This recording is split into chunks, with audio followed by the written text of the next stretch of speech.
Bueno, amigos, bienvenidos a la primera cata magistral del Duero International Wine Festival.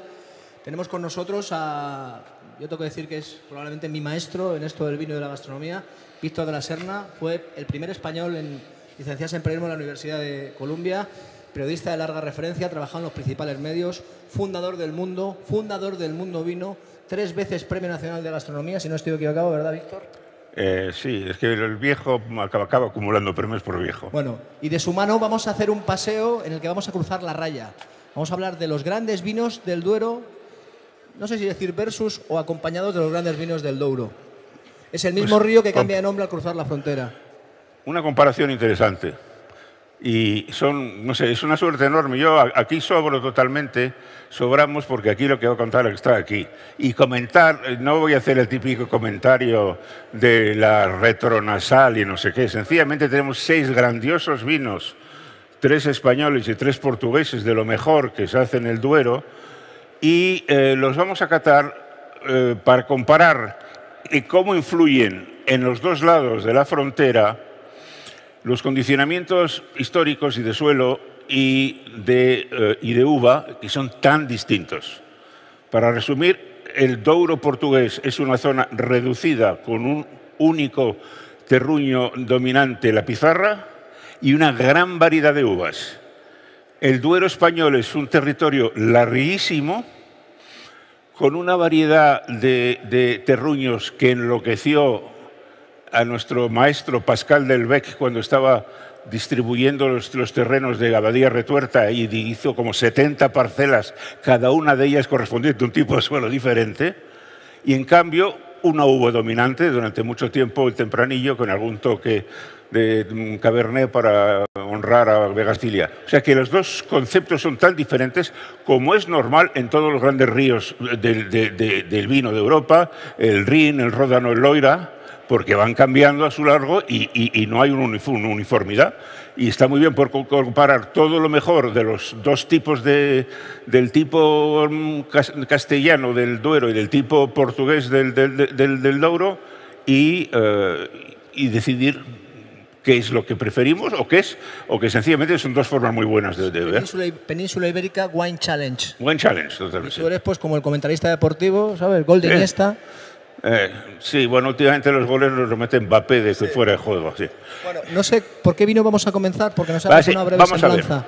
Estos vinos están distribuidos, espera un momentito que los sirvan, pero un poco con la idea de que los comparemos. Están distribuidos en 3 parejas. Las 3 son hispano-portuguesas. Empezamos con los vinos más viejos, al revés que en muchas catas. ¿Por qué? Porque esos necesitan menos tiempo de estar en la copa para mostrarse bien y, en cambio, los más jóvenes, que terminarán, el 5 y el 6, pues les viene bien, como se van a servir todos a la vez, estar un poco más de tiempo en la copa, abrirse un poco más y que seamos más justos con ellos, ¿no?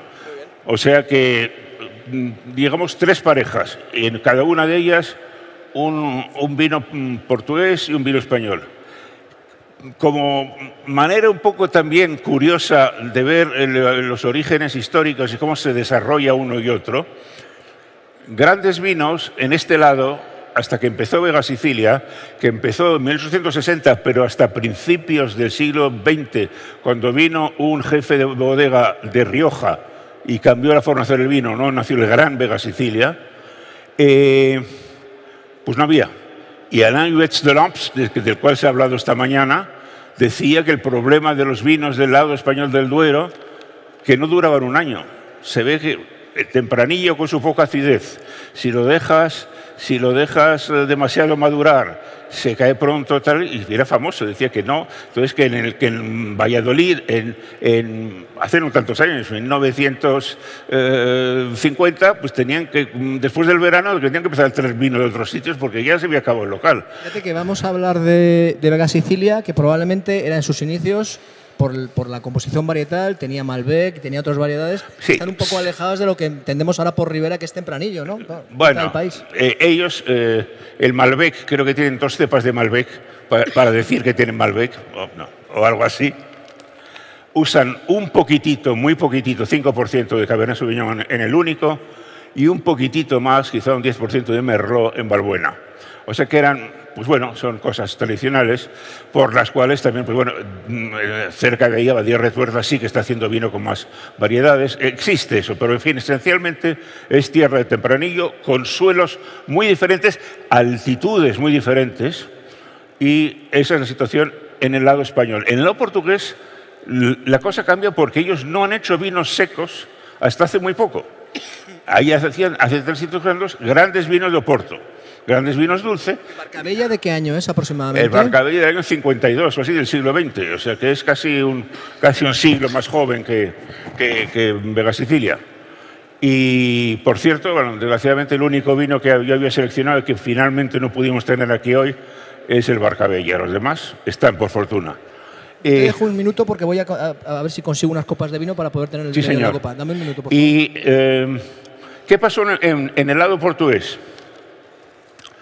Que la elaboración de vinos de Oporto se hacía en el interior, tan en el interior como que el Douro Alto está en la frontera española. Muy en el interior del río, cada vez más alto, cada vez más seco, cada vez más parecido a la meseta castellano-leonesa, pero y más árido. Por eso me da la impresión que las dos zonas más bajas, las siguientes en el escalón, yendo hacia el mar, el Cima Corgo y el Baixo Douro, pues han tenido más éxito ahora con vinos algo más ligeros para hacer los vinos secos. Los vinos secos están casi debutando.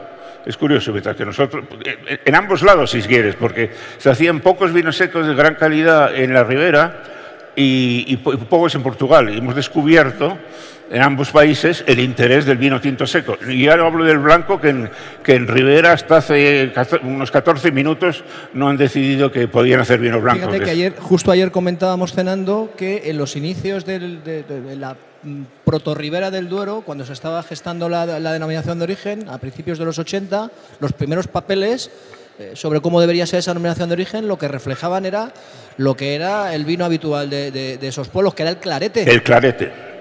Y de hecho, las cooperativas de la provincia de Burgos querían que la denominación de origen entronizase el clarete. Y ese clarete también, es que hay tantas cosas que se entrelazan. Ese clarete que tomábamos sin saber exactamente dónde procedía, cuando nos parábamos hace 40 años yendo de Madrid al norte, del norte a Madrid, en Aranda de Duero a tomarnos un lechazo asado, esa jarrita era un clarete muy fresco, muy rico tal, no estaba hecho con tempranillo. Estaba hecho esencialmente, y eso me lo reveló Mariano García, que llevaba ya muchos años y que conoce cosas que no conoce nadie de la Ribera del Duero, estaba hecho con la uva Bobal. La uva Bobal es la uva de mi región del sureste de España, donde lleva un poquito de vino. Y curiosamente alrededor de Aranda había mucha viña de Bobal que les gustaba para clarete. Algo quedará de Bobal, quiero decir que si vamos a hablar después con Pedro Ballesteros de variedades y todo eso, pues resulta que ha habido cosas que se han ignorado, pero que estaban ahí. Pero bueno, aquí los tenemos los súper grandes, con lo cual mi comentario se reduce a decir, no a deciros el precio porque ya me da un patatús, pero decir que son por qué vías y por qué diferentes sistemas. Algunos son de una sola viña, este sistema ya más borgoñón, más moderno, otros son de ensamblajes de una serie de viñas procedentes de varios lugares.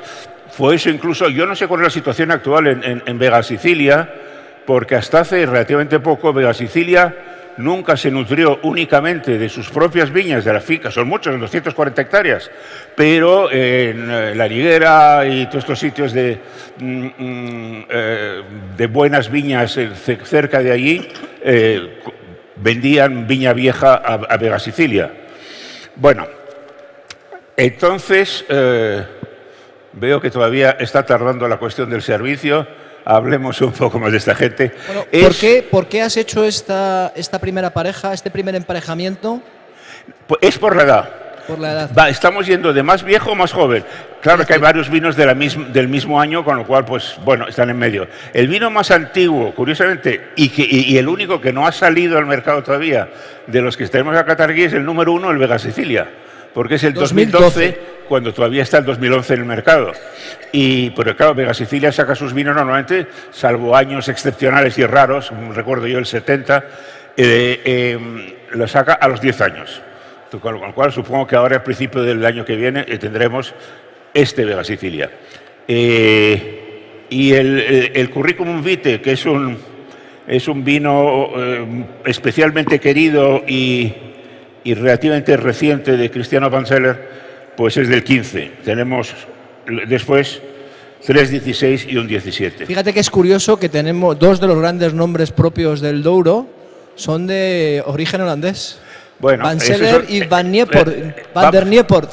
Hace ya 2 o 3 siglos que 2 familias holandesas están entre las múltiples familias extranjeras que hicieron grande el vino de Oporto, que compraron y que llevaron tanto las bodegas ahí en Villanova de Baia, en la desembocadura, en Oporto, como las quintas donde se cultiva la uva arriba.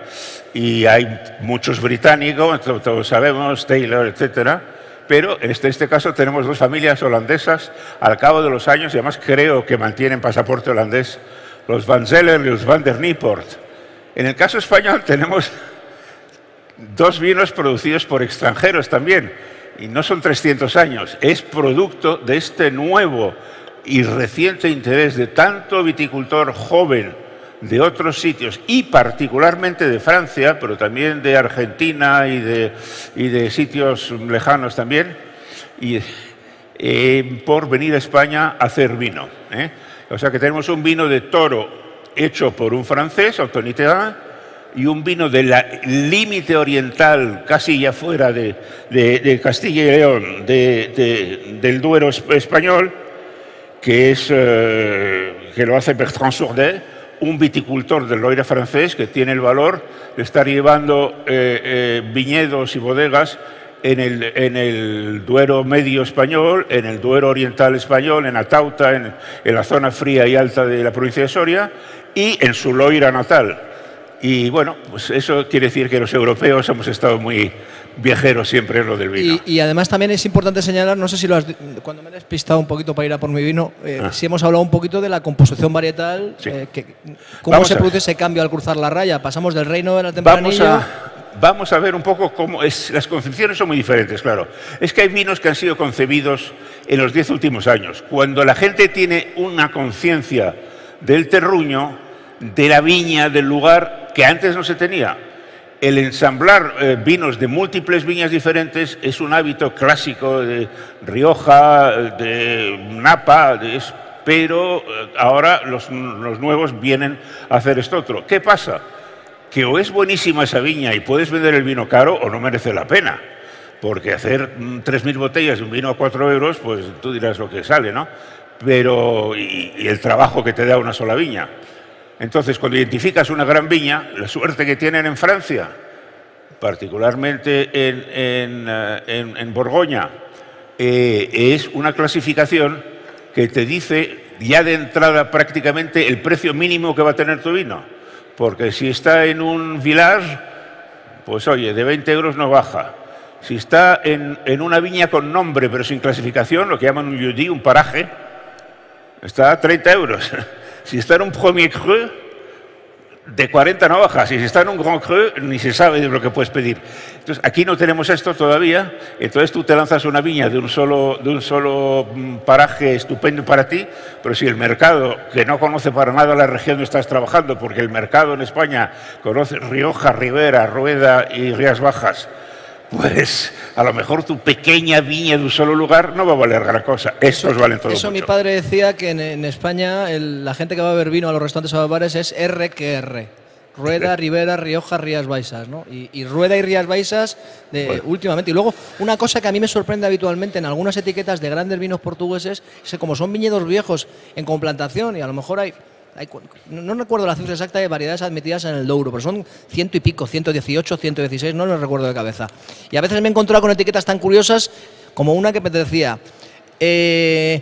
Tinta Roriz, 32,7%. Touriga francesa, 2,9%. No se lo creían ni a ellas. Ya, no, habían hecho una estimación. Bueno, vamos a ver.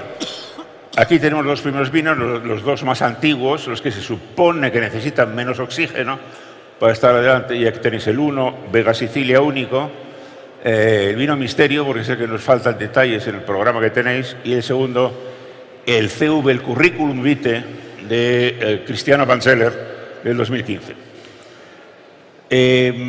Vega Sicilia, como sabéis, bodega que tiene 60 años y que hace grandes vinos desde hace 120. Tiene una finca muy grande, aunque también ha traído uva de fuera o la traía antaño. 240 hectáreas, 40 de ellas están reservadas únicamente para este vino, el único. Estas diferentes parcelas de la viña de Vega Sicilia dedicada al único a diferentes alturas, entre 700 metros y 900 metros. En general, el Duero español está más alto en el altiplano que el Duero portugués, que sube desde el mar. Y tiene, por lo tanto, aquí tenemos una uva, un poquitín de Cabernet Sauvignon, pero bueno, tempranillo, una uva, muchos suelos, que eso es el Duero español, típico. Una uva, muchos suelos. Los suelos tienen varios tipos, tienen cantos, tienen calizos, tienen arcillosos. Todo ello está ahí en esa finca, más lo que esto. A lo mejor todavía venga de la hilera de algún pueblo de fuera. La crianza es muy original, la crianza del sistema de Vega Sicilia, porque se cría en parte en barricas bordelesas, que son de tamaño normal, pero en parte importante en esos tinos de madera de 20.000 litros, donde suele pasar el vino 6 años y después otros 4 más ya en botella hasta que sale al mercado. No sé cuánto se produjo en 2012, que como veis todavía no ha salido al mercado, pero calculada entre 85.000 y 90.000 botellas es lo normal. Claro, esos volúmenes de vino a estos precios, bueno, en el mundo, menos en Burdeos, eso es, Burdeos sí, es muy difícil. Sí, normalmente los vinos de la parte alta de la tabla hay una relación directamente proporcional entre la cantidad de botellas que se hacen y su precio, salvo en Burdeos y en el caso de Vega Sicilia. Y luego hay una cosa para mí interesante, ¿no?, de comprobar. El Curriculum Vitae, ¿nos puedes contar un poquito más de él? Sí. Este es un vino de una selección de viñas mezcladas en Portugal, donde, debo reconocerlo, la cultura general del vino es bastante superior a la nuestra en España, porque en España hemos perdido mucho y hemos olvidado mucho, es que ahora estamos recuperando. En Portugal se han resistido mucho más a arrancar buenas viñas viejas que aquí. Aquí se ha subvencionado el arrancar viñas viejas y no importaba que fueran buenas o malas, daba igual, te daban lo mismo. Y mucha gente, pues por quitarse de trabajo y ganar unos duros, que está la cosa mal, pues arrancó buenas viñas viejas. Esto es viña vieja. Había subvenciones para arrancar viñas viejas. ¿Quién? Sí. Había subvenciones para arrancar viñas viejas. Hombre, pues eso sí, claro. Eso es como... Esto está cultivado en la quinta do Vale de Dona María, que es la mejor quinta de Vanzeller, y es el ejemplo típico de ese Duero portugués, que es al revés. Es un terruño, un tipo de terruño, un tipo de suelo, muchas uvas, generalmente mezcladas en la propia viña. ¿Allí qué hay? Hay pizarra, la mayor parte pizarra roja o marrón, pero también hay pizarra gris un poco, etcétera. Pues son pizarras. La pizarra atrae el calor, conserva el calor. La pizarra da vinos más potentes. Y os diré una cosa curiosa después cuando hablemos de Dirk Niport sobre sus ideas del efecto de las pizarras para vinos secos y para vinos de Oporto dulces. Da calor, pero claro, es importante también, creo, señalar que el río Duero discurre plácidamente, casi en línea recta, hasta que llega a los Arribes, empieza a dar vueltas, y cuando llega al Douro portugués, aunque sea un terruño, como tú dices, y un suelo mayoritario, sin embargo sí que tenemos, como da muchas vueltas, diferentes exposiciones y diferentes grados de altitud. y entonces ahí vemos diferencias muy interesantes. No es lo mismo que esté mirando al sol que mirando a la sombra y que esté arriba o que esté abajo. Por ejemplo, el Dirk Niport está sacando sus vinos secos de la altura intermedia, de la Sima Corgo. No quiere subir, no sé exactamente, a la zona más alta que la zona más cerca de España, más cálida, más potente. Pero fíjate que en esa zona, cuando hablábamos del primer gran vino tinto portugués, que era el Barcabella, hay una finca que está justo al lado de la frontera española, que es la Quinta do Valmeao, que era una de las dos quintas que intervenía en la elaboración del del Barcabella, y que desde el año 99-2000 se elabora solo y está considerado como uno de los grandes vinos del Douro ahora mismo, ¿no? O sea que a veces el dogma, bueno, cada uno construye el suyo. Mira, vamos a ver, vamos a hacer una rápida comparación. Nuestros amigos, los productores que redescubrieron, los pioneros que redescubrieron el Priorat hacia el año 89-90, de los 5 pioneros, estaban enamorados de algo muy parecido, se parecía mucho al Douro, de la pizarra. El primer añada fue 89 y si no equivoco, me acuerdo mal, todos elaboraron el mismo vino y cada uno lo etiquetó con su nombre. Sí, y después uno de ellos se quedó con todo el vino. No Clos Martinet, Clos Erasmus, por hacer memoria, Clos Martinet, Clos Erasmus, Clos Mogador y me falta uno. ¿Qué? ¿Y qué más? Me falta un Clos. Sí, le quitó la palabra Clos a Alvarito. Dofí, Finca Dofí. Clos Dofí, que ahora se llama Finca. Lo que digo es que ellos empezaron en el año 90 entusiasmados con la garnacha sobre pizarra. Y con los años, y un desprecio total por la Mazuelo cariñena. Y con los años, por ejemplo, los chicos de Terroir al Límit han ido descubriendo, y todo el Priorat, que una uva potente, muy aromática, muy espectacular como la garnacha, encima la pones encima en suelo caliente y es a veces excesiva. Y entonces, en los últimos 30 años, poco a poco, han ido poniendo el Mazuelo donde estuvo históricamente, que es sobre la garnacha, que sí, y las garnachas más alto donde ya no hay garnacha. Si hablamos de garnacha, ¿qué? Si hablamos de garnacha, por ejemplo, en Gredos, nos desviamos un poco, pero por hablar un poquito de la variedad, hay diferencias enormes de garnacha de granito a garnacha de pizarra. A mí personalmente, en general, no se puede generalizar, pero prefiero la garnacha de granito en una zona con muchas horas de insolación. Porque hay más finura, porque más austera. Bueno, entonces, en Portugal pasa eso, ya digo, han descubierto esas cosas, pero es interesante que algunas, Quinta do Valmeao y todas esas cosas, que algunas zonas muy cálidas sigan produciendo. ¿Pero por qué? Es que ellos tienen una variedad de uvas. Es decir, no tienen solo tempranillo o solo garnacha. Es tremenda la variedad y pueden escoger. Y por eso está esa cuestión tan curiosa de que la más explosiva y aromática de todas, y para algunos, erróneamente, la uva nacional de Portugal, como es el tempranillo, es la nacional de España, yo creo que eso de las uvas nacionales no es una buena idea, la Touriga nacional sale tan explosiva en las zonas cálidas de eso, que Dirk Niport no quiere usar lo mínimo posible en los vinos secos. Quiere usarla para los vinos de Oporto, dice que es perfecta. En fin, este vino, para que veáis, este nuevo vino, el Curriculum Vitae, no tan nuevo, pero que empezó hace 15 años como mucho, del Cristiano Van Zeller, uno de los grandes de allí de la zona. En la quinta Valle de Dona María, que es otra de sus grandes quintas. Está hecha como siguen haciendo los portugueses, nosotros aquí, siguen pisando a pie en los lagares durante 2 días. Y creí que era una bomba, pero un día Dirk Niport me hizo durante 6 horas pisar. Yo creí que era para hacer una foto y me tuvo 6 horas pisando ahí, muriéndome de frío en aquel pisar en el lagar. Esta pisada 2 días. Roble francés nuevo y 1 año, por lo tanto, un sistema bastante tradicional en el envejecimiento, 21 o 22 meses de envejecimiento. Pero, ¿qué pasa? Esto viene de viñas mezcladas. Y el señor Van Zeller, cosa que no hace Niport, ha perdido el tiempo en decir cuántas variedades están aquí dentro. Y entonces sabemos que tiene en este vinito, hay Rufete, Trincadeira Preta o Tinta Amarela, como la llaman en el norte, Donzeliño Tinto, que no sé lo que es, Tinta Francisca, que es muy importante en Douro, Sousson o Soussan, que tenemos también nosotros aquí en Galicia, Touriga Franca, antes francesa, y le quitaron lo de francesa para que no querían los franceses que era suya. Tempranillo o tinta Roriz. ¿Sabes que siempre me he preguntado si había alguna conexión entre que se llamaba Touriga francesa y que la Sierra de Salamanca se llame Sierra de Francia? Digo, ¿tiene que haber alguna conexión aquí? ¿O? Sí, pero no, yo creo que no. Napoleónica, quizá. Que es que Napoleón fue muy puñetero. Y el barrio mío de Chambéry es el de un pueblo de los Alpes franceses. El tuyo también.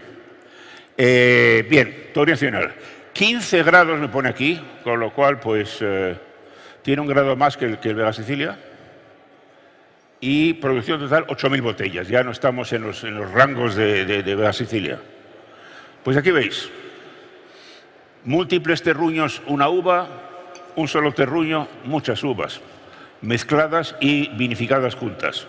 El sistema duriense español, el sistema duriense portugués. En el fondo, fíjate que ambos sistemas, el sistema de tener un montón de parcelas que ensamblas cada año para intentar encontrar la mejor expresión de esa vendimia, o el hecho de la coplantación, de que en un mismo viñedo viejo hay un montón de variedades presentes, persiguen el mismo fin, que es buscar una cierta regularidad y que los años cálidos, las variedades frescas hagan media, claro. Los años frescos, las variedades cálidas ayuden las diferentes grados de momentos de maduración de las uvas. En Burdeos tienen Merlot y Cabernet Sauvignon para los años frescos y los años cálidos, está claro.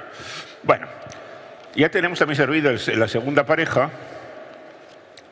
y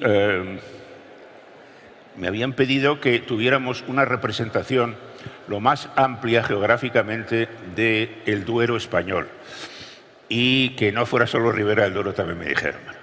Bueno, pues es muy amplio, he hecho un gran esfuerzo porque vamos desde el límite oriental, ya donde nace el río, ahí por Atauta, por San Esteban de Gormaz en Soria, después el Duero clásico central, que es Vega Sicilia, y después el extremo de Zamora, ya próxima a Portugal, que es Toro.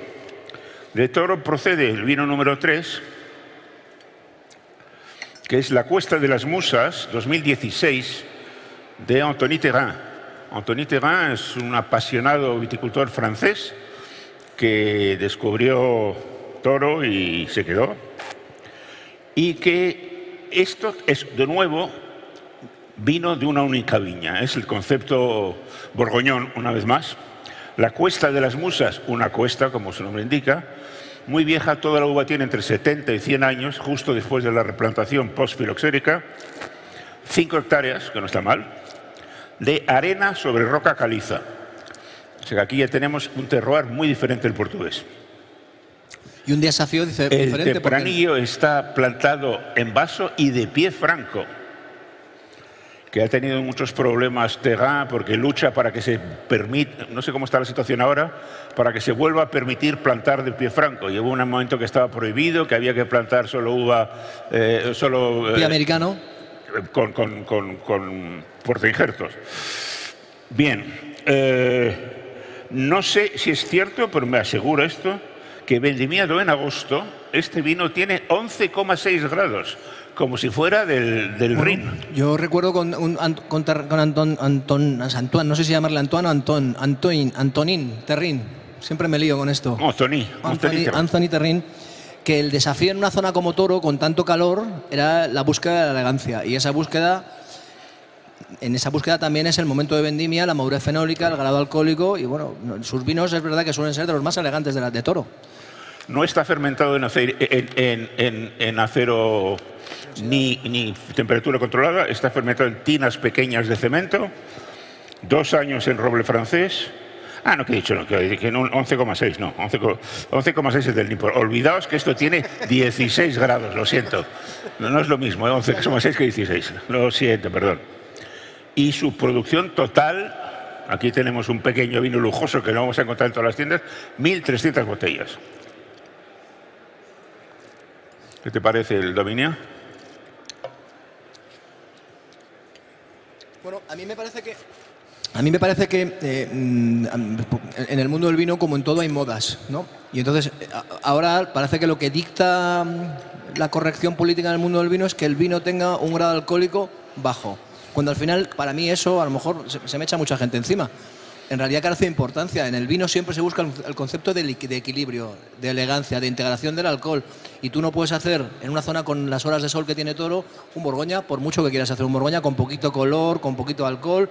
Tendrás que hacer lo mejor que te permita ese viñedo, ¿no? Y a mí me parece que Antoni Terrin lo hace siempre muy bien. Sus vinos son potentes, como corresponde a Toro, pero son vinos elegantes. Son vinos fieles a su terruño, claro. ¿No? Es que últimamente en España tenemos un poco la manía, los que trabajan en viñedos todavía más meridionales que estos, todo el mundo en cualquier sitio, en La Mancha y en Valencia y en Alicante, quiere hacer vinos finos, delicados, atlánticos, ligeros, y claro, a veces no es fácil, claro, sin hacer trampa, claro.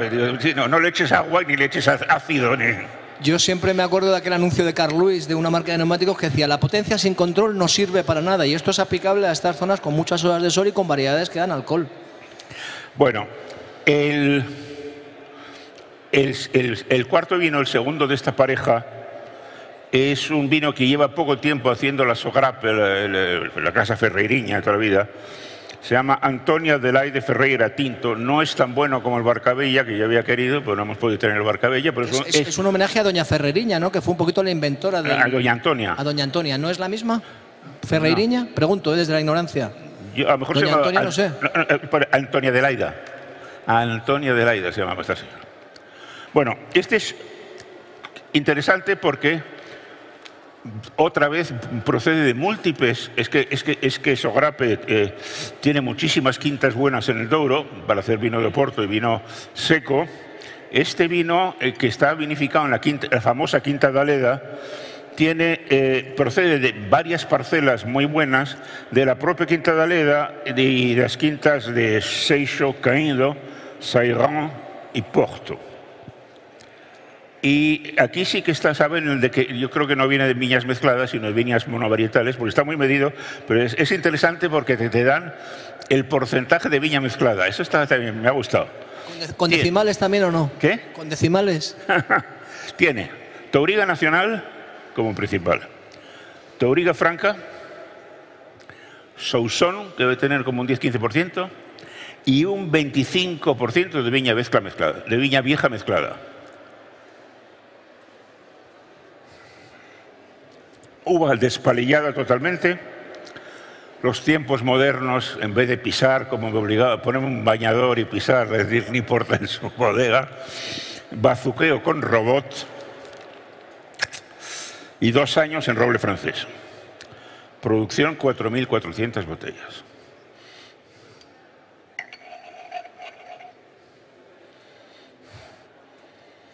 Oye, esto de robot quiere decir una prensa neumática toda la vida, porque cuando dices robot uno se imagina un humanoide pisando ahí como si fuera nosotros cuando una película de ciencia ficción.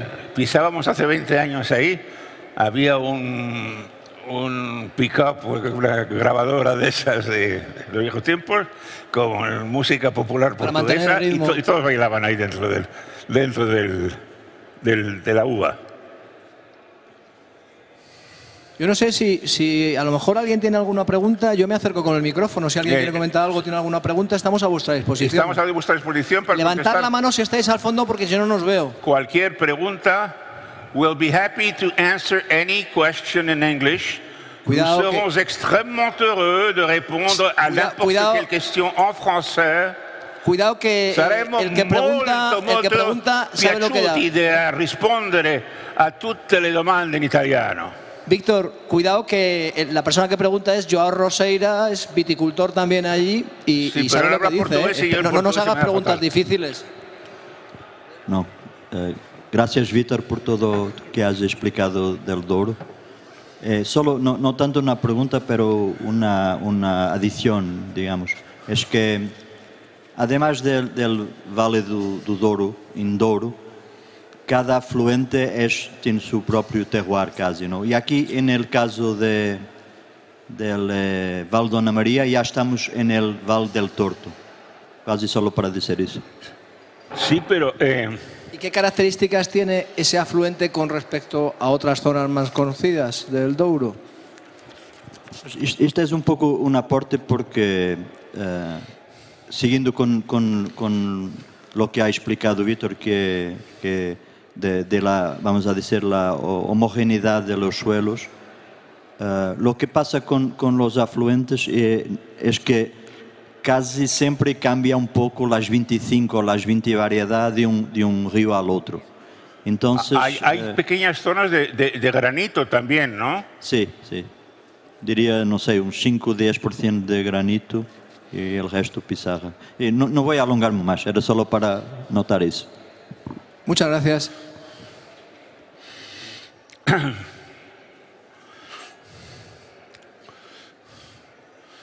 Bueno, pues yo esperaba que la última tanda, que necesitaba más tiempo en la copa, hubiese estado antes en la copa, pero no está. O sea que bueno, ¿qué le vamos a hacer? Son un poco más jóvenes. Nah, no pasa nada. Estamos sirviendo, yo creo, ¿no?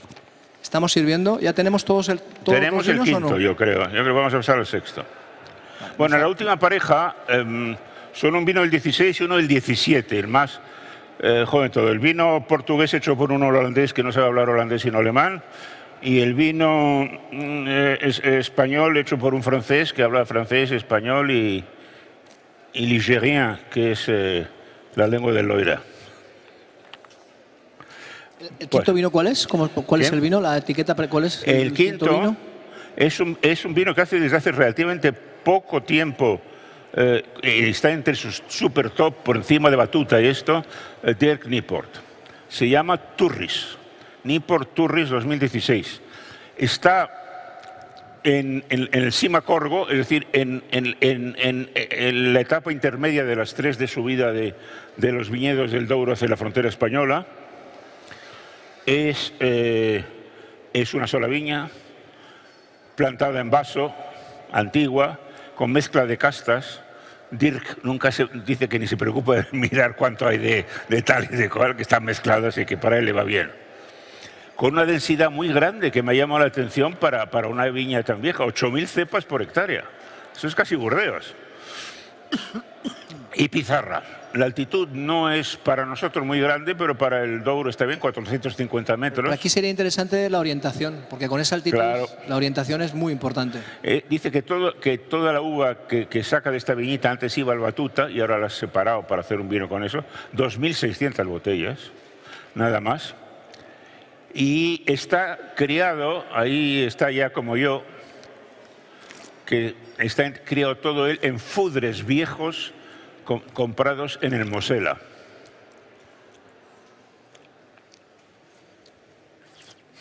O sea, con vino blanco. En el Mosela, pero no te especifica. No, los fudres. Los fudres del vino, de vino blanco Mosela, del Mosela habrán contenido anteriormente vino blanco. Porque él tiene ahora una bodega en Mosela, me parece, Dirk. Sí, pues. Sí. O participa en una bodega de Mosela. Sí. Ay, me gusta mucho un frescor, una...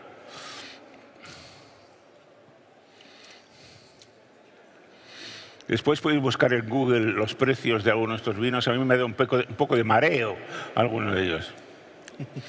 Pero en fin. Bueno, yo siempre, mucha gente, cuando prueba los vinos de Nijport, ahora ya es un tipo muy conocido, ¿no? Pero yo, lo que conocemos a Dirk hace muchos años, mucha gente decía que los vinos de Dirk eran los más borgoñones del Douro. Y tú estuviste en una cosa de la Academia Internacional del Vino en el que alguno de los vinos de Dirk se enfrentó a lo grande de Borgoña y hubo alguna sorpresa, ¿no? Sí, es que algunos eran muy borgoñones. Bueno, de hecho tiene algún Riesling que es muy renano, o sea que no es para nadie, ¿no? Sí. Él busca los sitios frescos y le interesa mucho más el suelo y la salud y el equilibrio de las cepas que saber si es Touriga nacional o si es cualquier cosa. Están ahí, están bien, me valen. Es que no es fácil. Hay esa sensación de que cada región tiene solo 2 o 3 uvas suyas. Bueno, de hecho, pues eso, él ha hecho cosas ha introducido el Riesling, porque le gustaba, porque es su parte alemana, pero bueno, en general siempre trabaja con esa gran variedad estupenda de castas portuguesas que hay en el Douro, blancas y tintas. Bueno, es que un portfolio de Nijport es, no sé, igual hace 80 vinos y cada año hay algunos que deja de hacer y otros es muy difícil seguirle. Yo no lo conocía, es muy difícil seguirle la pista. Y bueno, y sobre la búsqueda esta de la elegancia que siempre tiene Dirk en sus vinos y el ser muy borgoñón, bueno, este es el que tiene 11 grados con 6, claro. No es nada fácil. Ni en Borgoña lo consiguen. Claro, digamos que siempre se dice del Douro que son 11 meses de infierno y uno de infierno. Es decir, es un clima realmente duro para hacer vinos tintos. O sea, no es nada fácil.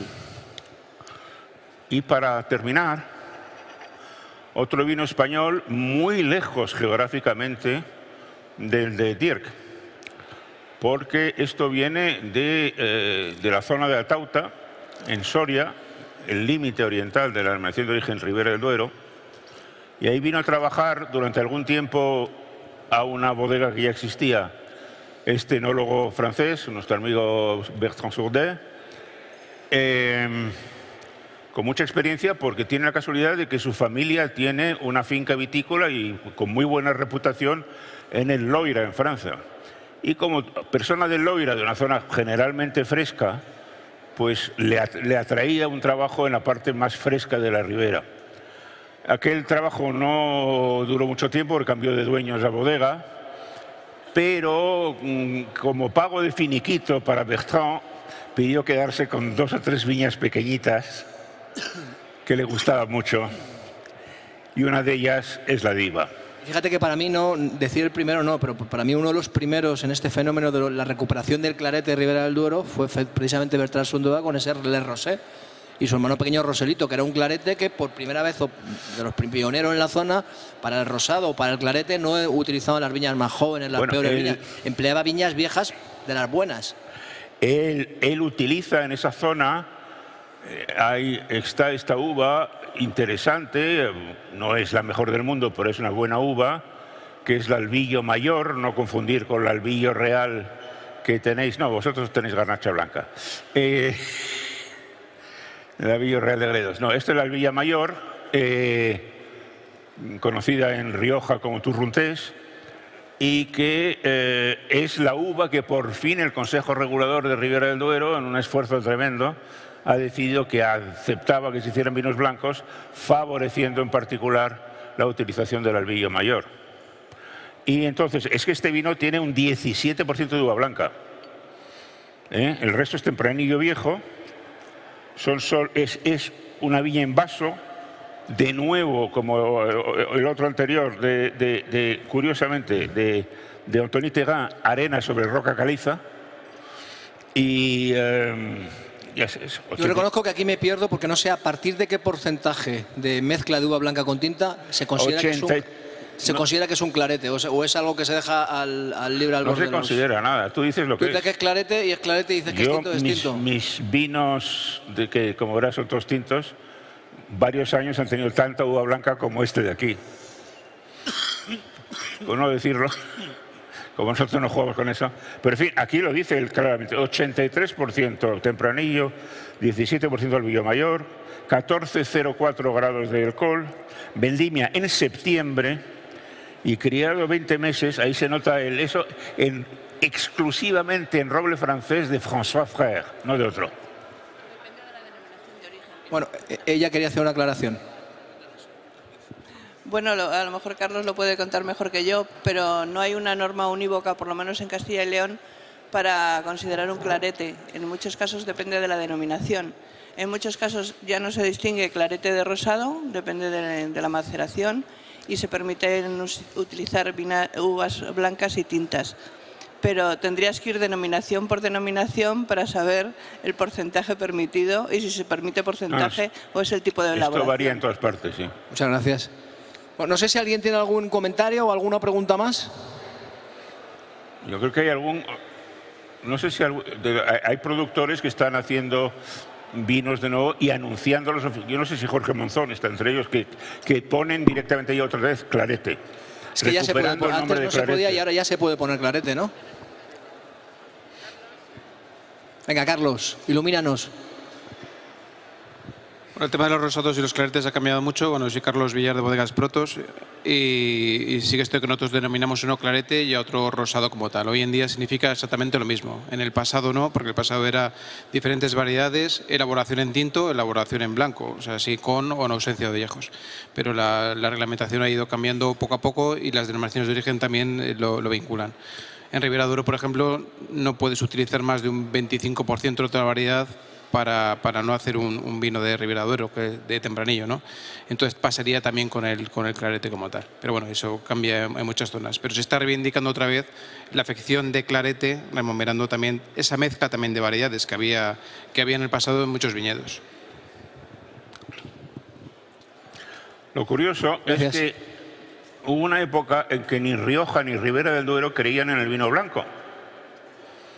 Tanto es así que Marqués de Riscal, el año 70, se largó con Émile Penaud a recorrer toda España, con todo Paco y eso, toda España en busca de una uva blanca que les gustara. Y estuvieron en Cataluña y estuvieron en Canarias, estuvieron en muchos sitios.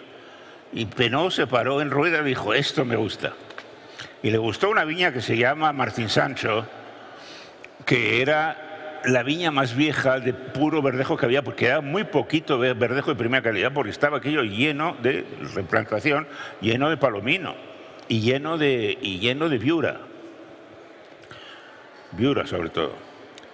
Y por fortuna la Martín Sancho era una pequeña viña que Ángel Lorenzo Cachazo se había empeñado en contra la voluntad de su padre, mantenerla, y ahí cogió toda la madera Riscal para plantar sus viñas de verdejo. Y de ahí se ha extendido el verdadero verdejo. Gracias, Martín Sancho. Es que a veces una pequeña viña te recupera una región. Es que yo ahí siempre veía una contradicción entre en la época en la que había subvenciones para arrancar viña vieja y a la vez, en vez de arrancar viña vieja, arranca viña nueva, súper productiva. Viña joven, no arranques viña vieja, que es un patrimonio para las siguientes generaciones. Pero eso fue un error en el que se perdieron tesoros.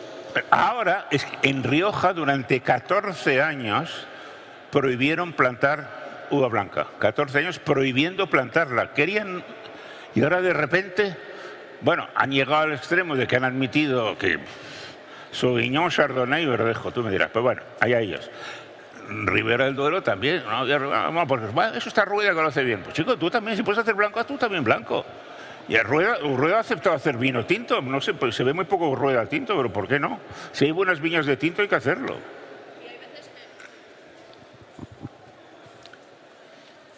Lo que estabas comentando sobre las subvenciones pues fue realmente sangrante porque se arrancaron algunas viñas espectaculares. Pero es que, claro, ganaban más con la subvención que les daban por arrancar las viñas que por lo que sacaban con la viña.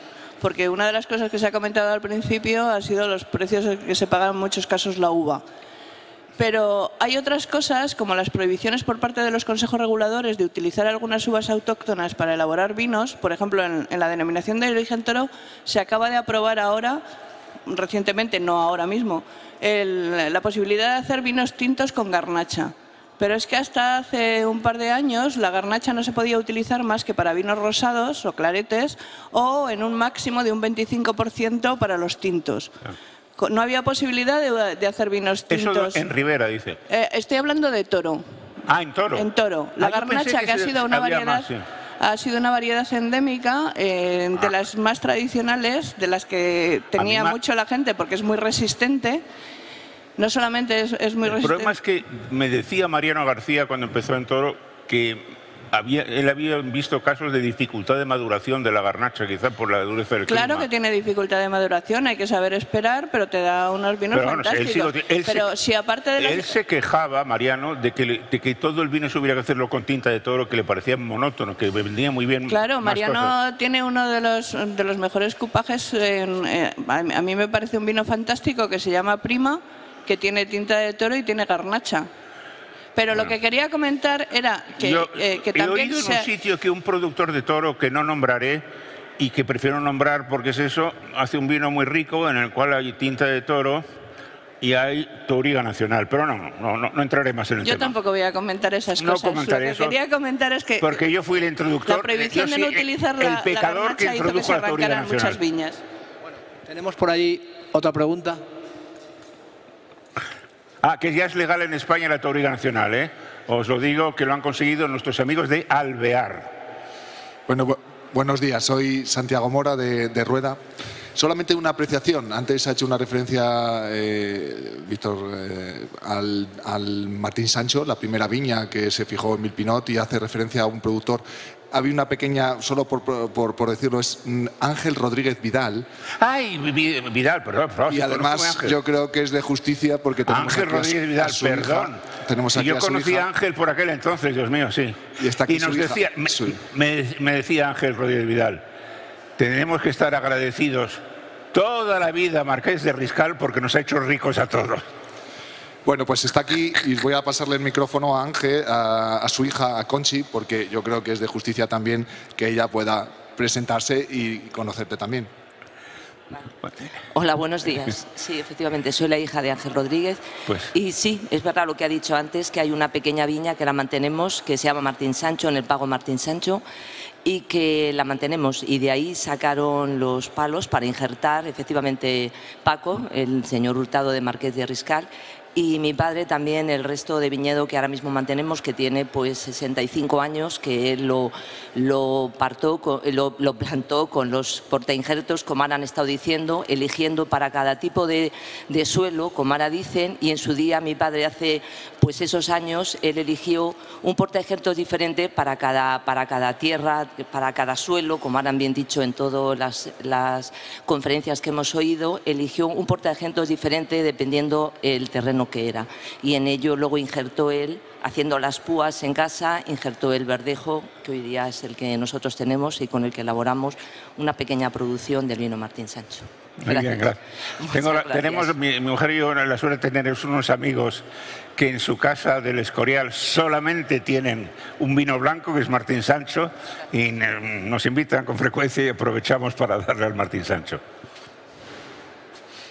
¿Alguna otra pregunta? ¿Algún otro comentario? Vamos.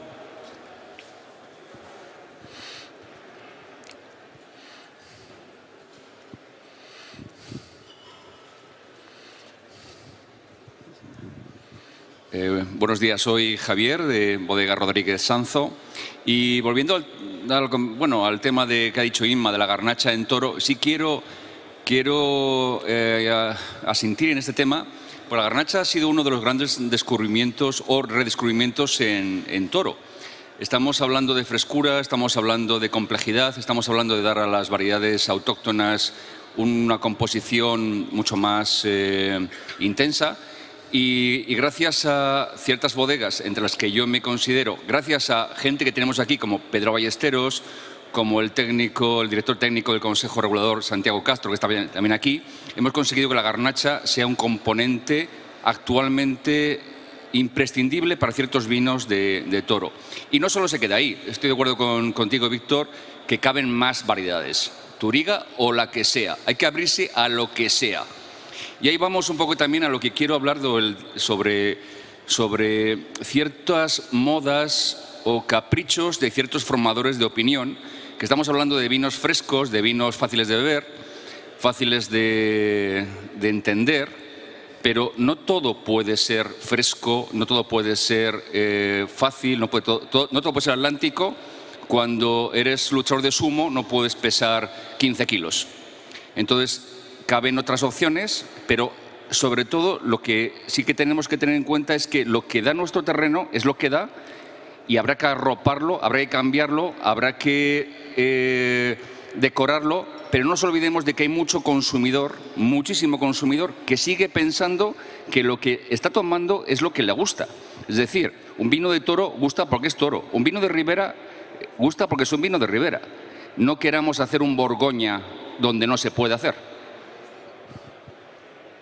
Gracias. Vamos a ver. Hay una gran variedad de estilos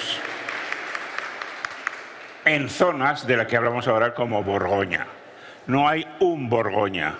Hay productores de Borgoña en pueblos del sur, de la Côte de Beaune, que Pomar, por ejemplo, o Corton, que son más cálidos y dan vinos mucho más potentes. No pasa nada. El alma de un vino no se pierde. Lo que no se puede decir es que todo el vino del toro tiene que ser cortado por un mismo patrón. Eso no. ni el de la Ribera. El de la Ribera, en gran parte, lo siento mucho, aquí es eso, pero es durante mucho tiempo, demasiado tiempo, estaba primero a la cabeza de la popularidad de todos los vinos de Castilla y León y después el más uniforme de estilos. Porque hubo un momento, menos que 2 o 3 locos por ahí que no querían, que querían más tradición, o un genio como el de Tinto Pesquera, hubo una explosión aquí de hacer los vinos más potentes, más sobremaduros, más extraídos en la maceración, más sometidos a madera nueva hasta tener el roble que les salía por todos los poros. Bueno, eso tiene nombre. Eso no, ¿qué? Víctor, que podemos decir de quién fue la culpa. Del canon, del pensamiento único. Eso, el canon, puede ser el Parker, canon Parker, pero no, pero es que fue una exageración, fue una visión muy exagerada de lo que le gustaba a Parker. Aquello tampoco era la verdadera Ribera del Duero. Y algunos lo siguen haciendo así, y no, hay que ser menos fieles a los aditamentos. Y si eres menos fiel a los aditamentos, hay una variedad de estilos que te permite ver el terreno. Si en Toro tienes una buena viña con suelos más calizos y menos terrosos, y que a lo mejor te mire hacia el norte o el nordeste, y tal, igual de ahí puedes sacar con un tipo de viticultura, cuidado, un vino algo más ligero y más aromático y seguir siendo un muy buen vino del Toro. No todo va a ser igual, tienes el terruño, te tiene que dictar las cosas, pero aquí desde el año 1988 hasta el año 2010, en Ribera y en buena parte en Toro y en las demás denominaciones de esta zona, porque copiaban a Ribera, no se siguió lo que te decía el terruño y el clima y las uvas, se siguió lo que te decía la supuesta moda del nuevo mundo que nos iba a hacer triunfar. Y pues mira, no nos ha hecho triunfar fuera de España. Y en Nueva York, cuando en Nueva York la gente no bebe mucho. Bueno, señores, se nos echa encima la agenda. Muchísimas gracias a todos. Espero que hayáis disfrutado. Muchas gracias, Víctor de la Serna. Y continuamos. Muchas gracias a todos. Gracias.